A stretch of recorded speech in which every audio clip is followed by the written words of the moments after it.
এদেশে বিয়ের অনুষ্ঠান সম্বন্ধে কিছু বলবেন। যদি পরিবার এবং মাতা পিতা থেকে এসব বিয়েতে শরীক হওয়ার জন্য জোর করা হয়, তাহলে কিভাবে নসিহত দিতে হবে? বাংলাদেশে বিয়ের যে আনুষ্ঠানিকতা, এই আনুষ্ঠানিকতার মধ্যে যথেষ্ট বেহায়াপনা, অশ্লীলতা আছে।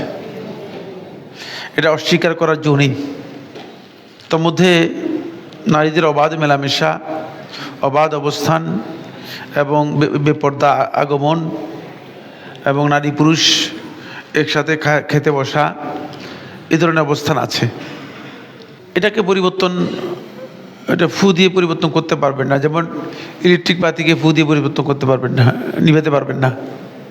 সুতরাং এটাকে আপনি ফু দিয়ে নিবানোর চেষ্টা করলে এটা আপনার ভুল হবে, পারবেন না।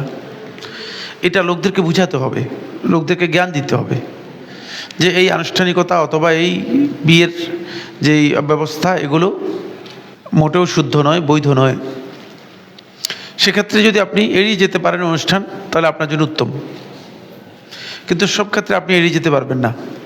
সমাজে বসবাস করতে হলে আপনাকে সমাজেই থাকতে হবে। সমাজের অন্যদের সাথে আপনার সম্পর্ক না থাকলে তাহলে তো আপনি আরেকটা পরিপূর্ণ বিচ্ছিন্ন মানুষ, বিচ্ছিন্ন দ্বীপে চলে যেতে হবে।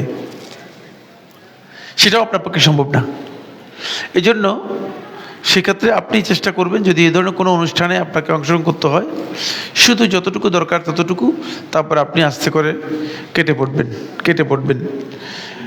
এতটুকু হলো মূল কথা, সৌজন্যতার জন্য বা সম্পর্কের জন্য।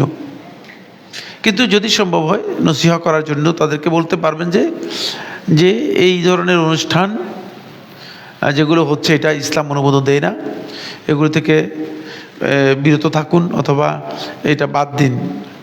যদি না শুনে চলে আপনার আর করণীয় নেই। সমগ্র বাংলাদেশের ব্যাপারে আপনাকে প্রশ্ন করা হবে না, আপনাকে আপনার সম্পর্কে প্রশ্ন করা হবে, এটা আপনি খেয়াল রাখবেন।